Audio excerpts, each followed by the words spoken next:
Sri Lanka economic crisis. The Sri Lanka president vows to step down as protesters occupy his palace. In the face of a massive public protest triggered by the dire economic crisis in Sri Lanka, President Rajapaksa vowed that he will resign this week.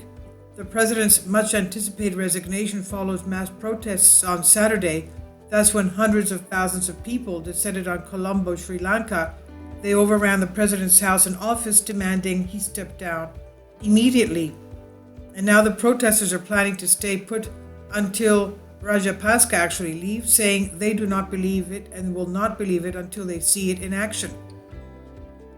The whereabouts of the president remains unknown. He's not been seen since Friday, when he was removed from his house and placed under military protection.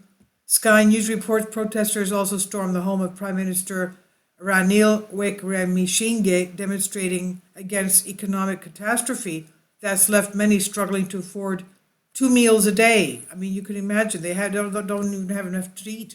Both men have said they will step down. Mr. Rajapaksa is due to depart on Wednesday, according to parliamentary speaker, but there has been no direct word from him. But Rajapaksa, the president, confirmed to Wickremesinghe that he will be resigning the prime minister's office, said Monday.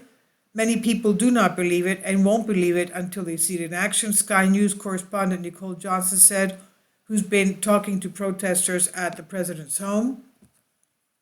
Johnson added, until that happens, they're going to continue to occupy the president's house as well as a number of key buildings around the city of Colombo.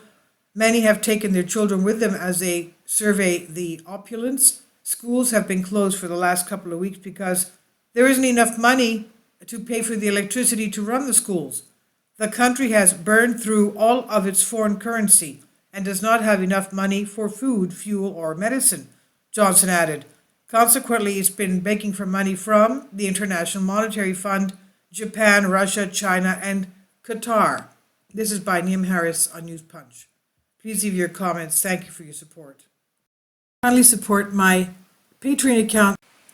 The daily posts are 5 videos daily, and they are totally different from what I have on my YouTube channel. Thank you so much for your support and that you find all my content so interesting. You'll find the Patreon account details in the description box below.